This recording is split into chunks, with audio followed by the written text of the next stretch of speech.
Okay. All right. Okay. Yeah. Here we go.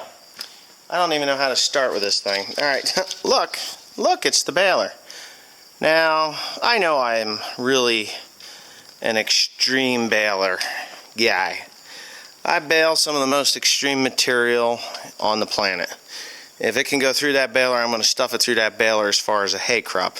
And I don't abuse it with trees and shrubs and other things like that, but what is in there is actually a broken bale that I spread out with the tractor, and I was rebaling this particular flake of hay, or slice of hay, is depending on what part of the country you're from as to what you would call it.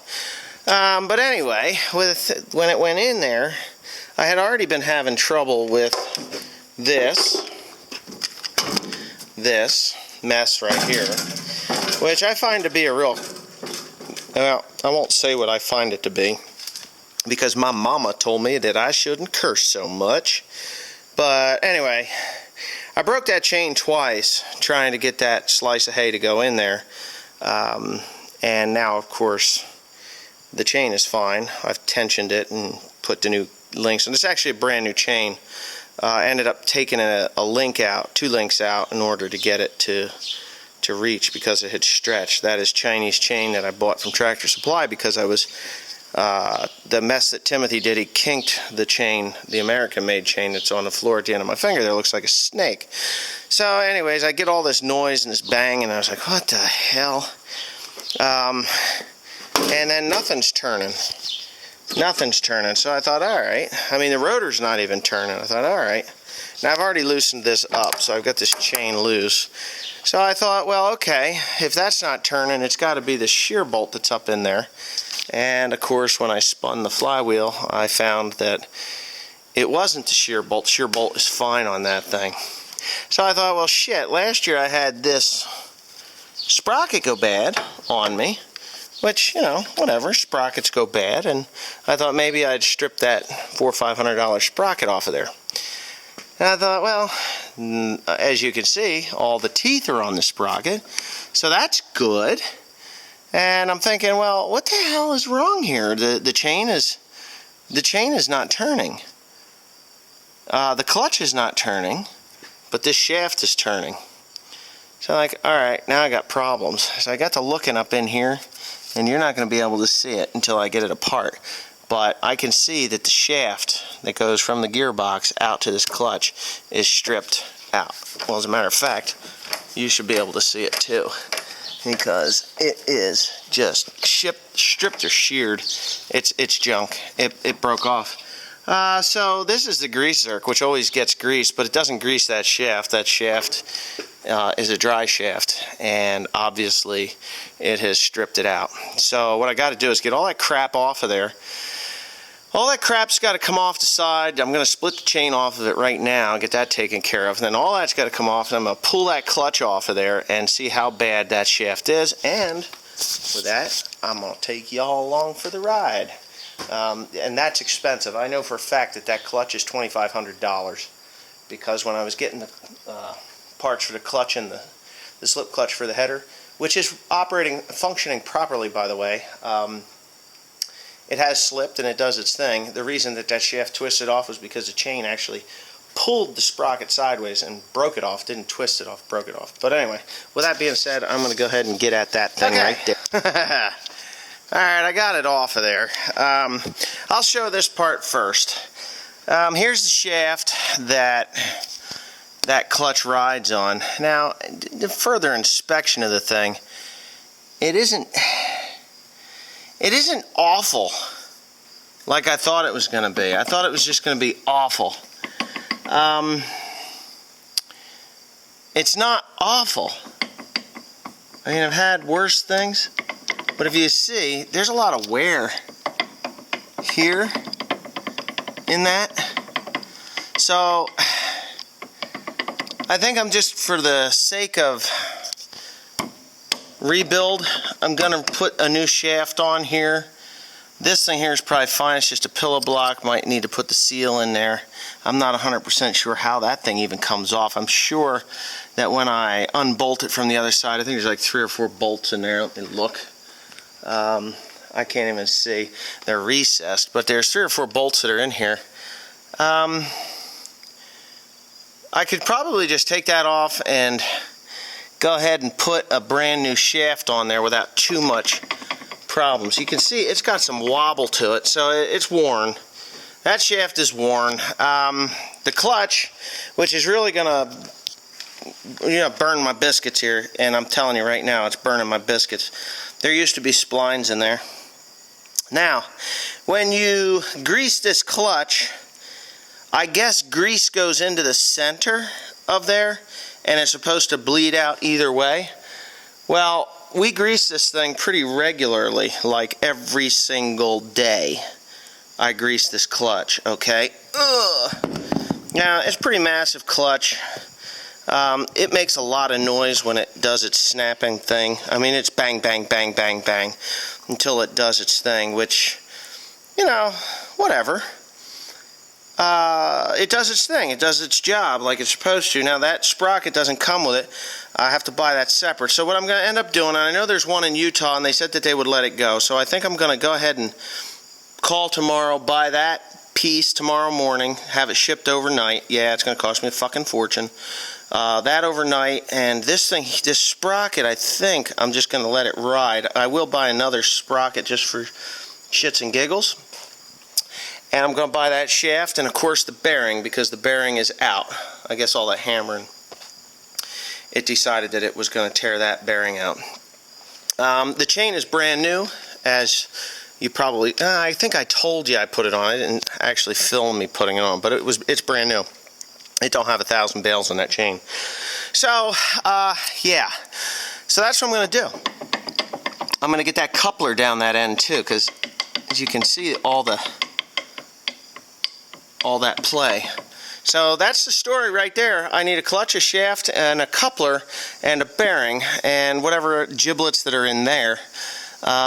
Probably, well, I'm thinking it isn't going to be too god-awful bad, but maybe I'll go ahead and pop this whole thing out of there. This is the quick connect oiler. Greaser, actually. That's a grease zerk, or a grease automatic greaser. So anyway, that's it. So that's the beginning of the horse shit here. Now, on a bigger note here, as I was pulling in here, the John Deere dealer was here. I'm having a little issue with the hay rake, which no big deal. It's under warranty, and they'll take care of the problem. And I'll show you what I'm going to do to repair that problem. So, it's no big deal. Just a minor thing. Love that hay rake, by the way, that H&S hay rake. It's actually the best hay rake we've ever had. Quick, agile. You don't get out of the cab. You just go to the field, open the bitch up, and go. We're not abusing it, but you put it on the ground and you go, and that's it. But anyway, so he was here, and as I was pulling in, he's like, so, what's it going to take to get you into a John Deere baler? I was like, well, because I had talked to him already about a week ago when I was having all the trouble with the pickup. Not about buying a John Deere baler, but demonstrating one. And I just think it would be an excellent idea for John Deere. I'm going to go ahead and unplug this. I think it would be an excellent idea for John Deere to come along and say, hey, what's it going to take to get you into a John Deere baler? And, so that's kind of in the works as of what he left here today with the knowledge that I'm definitely changing balers for next year. This baler's going to be out, and, I'm really getting sick and tired of New Holland's pickup problems. A lot. This baler is second to none. It is a wicked baler. I mean, it bales really good. There's a couple of things that I would change on it. If and when I do change balers, I'm going to set you there. It's a little easier to talk this way. The couple of things that if I was a New Holland engineer that I would change on it. Obviously, that pickup is a failure. Get that piece of shit the hell out of your life. It is the biggest piece of junk you've ever designed. The best one is actually on a big baler 340 standard. I never had a lick of trouble with that thing. As a matter of fact, I didn't even put poly bands on it. I never put the poly bands on it because I never hit anything. There was enough travel, and that's the whole thing. It's the travel that the pickup header has that is causing me all this problem with the header. The other thing is the massive amount of material that I'm sending through there. Yes, I am sending a massive amount of material through there, but I've been assured that it will take it. Obviously, I'm proving New Holland wrong, that it can't take what I'm throwing at it. And I'm not abusing it, I'm just using it. There's a little capacity chart up on your computer, and I never run it to the full capacity. As a matter of fact, I actually lightened up the trip mechanism so that it would trip a little bit more faster. So it would trip a little faster, and I wouldn't actually be putting so much stress on the pickup itself because I was slowed down. So, you know, because I don't want to run it at full capacity. I want it to fill the flake, pre-charge, boom, fire it into the baler. So, anyways, with that being said, the longer this thing goes, and I only have 14,000 bales on this baler, and it's already causing me an ass ache. So I think the chain idea that they have on the side needs to get removed, and they need to put a solid gearbox in there that runs in oil, and it just works. You know, one of those just like they run the Nodder systems with. And the Nodder system, I mean, there's a lot of stress on that thing, but if they would put a heavy enough gearbox in there, or here's another one, this will really bake your noodle, dual drive it. If they had the same pickup system on both sides, or that drive system on either side of that pickup, I wouldn't have any problems at all, because half the stress is being taken up by the other side. So I have the same size chain, the same size sprocket, the same size everything. And what's it going to take? Another shaft? Another, what, $400 worth of crap to go in there to make that pickup actually function the way it should? As far as, you know, longevity of that chain. I've replaced that chain twice already this year, and it's stretched again. The only thing I could say is New Holland needs to revamp their pickup design. They need to raise this baler up a little higher. And they could, if they raise the baler up maybe a foot, the whole freaking thing, put blocks under these wheels, raise this baler up, get that header, stick it out a little farther, extend your tongue a little longer, stick that tongue out there, or the header out there a little farther, make that travel just a little bit farther, so that when you raise it up, it comes way up, well, and out of the way, so you're getting over groundhog holes, getting over terraces, getting over ruts and things like that, which this thing is just an absolute failure when it comes to that. I have raised the tongue up as high as I can go, and I still don't have enough travel. So that's just me bitching about this thing.